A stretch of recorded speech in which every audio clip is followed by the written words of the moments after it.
American stereotypes about Slovakia are insane. If you have ever seen the raunchy 2004 teen comedy Eurotrip, you know exactly what I'm talking about. In the movie, four clueless young Americans are trying to make their way to Berlin, but along the way get mistakenly dropped off in Bratislava. And it looks like this. A total wasteland. Now, obviously, Eurotrip isn't supposed to be taken too seriously. It's 20 years old, things are exaggerated and outdated, Matt Damon does this. But if comedy is created to mirror our perception, how close is this to the truth? I wanted to find out. I knew very little about Bratislava, but I was staying in Vienna, and with Bratislava being less than an hour away by bus, I decided that I would take a chance and make the easy trip between the two capital cities. What could go wrong? In the movie, the characters are dropped off along a sketchy street neighborhood. I was dropped in a circular roundabout very near the entrance to the Old Town, which is Bratislava's oldest neighborhood, the location of Bratislava Castle, and the primary tourist hub. It has that sort of classic Central European feel you get from nearby cities like Vienna or Prague, except with a little bit more of an edge. It feels like Vienna's scrappy little cousin, you know? Maybe not the star of the show, not the attention getter, but the one that's actually fun to hang out with. I signed up for a free walking tour that gave me a ton of insight into the history of the city right away. My guide, Katarina, was so passionate about Bratislava and Slovakia in general, and one of the most poignant things she mentioned was that how, during communism, Russia decided that Prague would be the Czechoslovakian capital that would be maintained for its beauty, and that Bratislava would be instead utilized for business and industry. And so, much of the newer architecture outside of the Old Town area is in that sort of brutalist Russian style. Yikes. Luckily, a large portion of their historical center was kept intact, along with the castle complex, which is not only beautiful on its own, but also gives you the chance to look over the entire city from its high vantage point. It's a great place to start because it really helps you get your bearings and not only understand the history of the city, but the geography at the same time. Back in the town center, Katarina gave our group the chance to see Michael's Tower, which is the only remaining gate in the city from medieval times, as well as an introduction to Kumil, who is this bronze statue man who is poking his head out from underneath the ground. Kumil is a little creepy, actually. The rest is cool. Kumil is creepy. Dinner is served.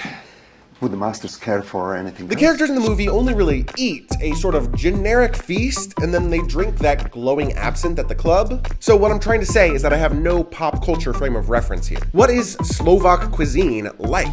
I got some food recommendations from Katarina, and so I started by going for lunch to Flagship. It's supposedly one of the biggest restaurants in all of Europe. At least that's what it says on the sign. I ordered a beer because if there is one stereotype that is very true, it's that there is a lot of beer drinking in Eastern and Central Europe.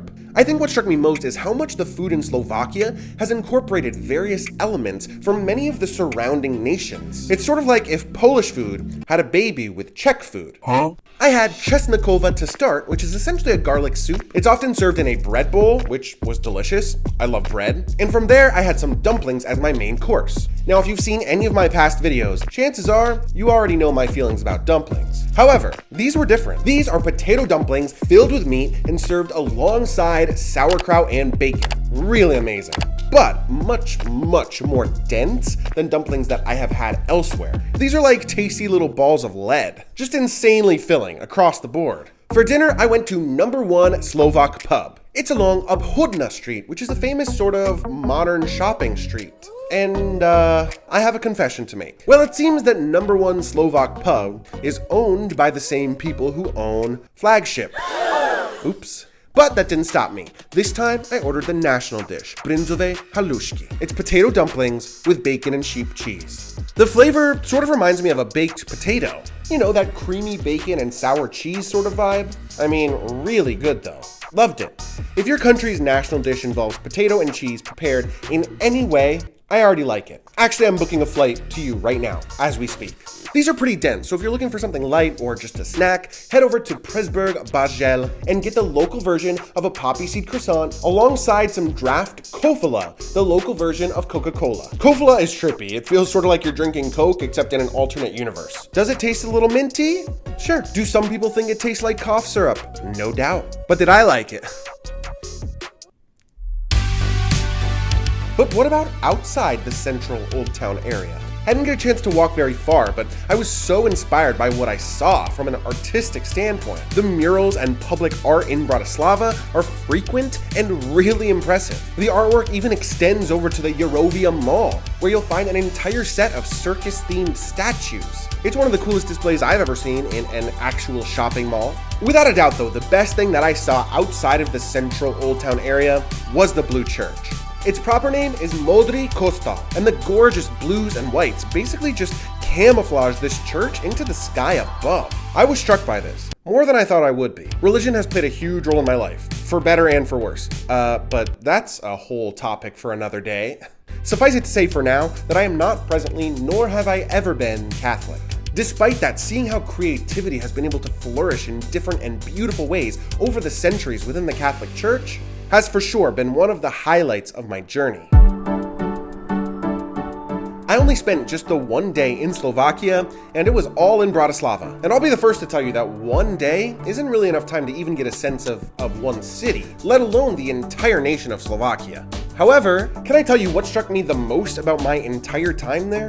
The tour guide from my walking tour. If you remember, I mentioned that her name is Katarina, and she has been local to Bratislava for her entire life. She knows the city and the whole country of Slovakia inside and out. I mean, it's literally her profession. She's paid to know this info. But even beyond her work, her passion for her city and her country was really touching. She was so open to talking about national issues, both in the past and in the present, but also about the positives and the incredible experiences and the opportunities that the nation provides to its citizens. By the way, big time shout out to tour guides. The work you are doing is important. I see you, and I genuinely appreciate you. But no, Slovakia is nothing like it is represented in the fucking Eurotrip movie. However, there is one thing that it got right. That Slovak man that they first meet, you know, this guy that loves Miami Vice, he ended up being really generous to the Americans in the movie and helped them out a whole lot. I mean, he literally drove them to Berlin. My experience was similar. Every person that I met in Bratislava was really friendly and helpful and happy to do whatever they could to make sure that I had the best time in their country. So that part of the movie, that was true. You know what else struck me about my time in Bratislava? This fucking tiger mascot. I am absolutely obsessed with it. I would visit Bratislava again just to see this performance one more time. An absolute star. Please pay this person much more than whatever you're paying them. Wow, thank you so much for staying until the end. That's the kind of commitment I'm looking for in this relationship. Will you watch another? The algorithm seems to think that you are gonna like this one. Click here to watch it now.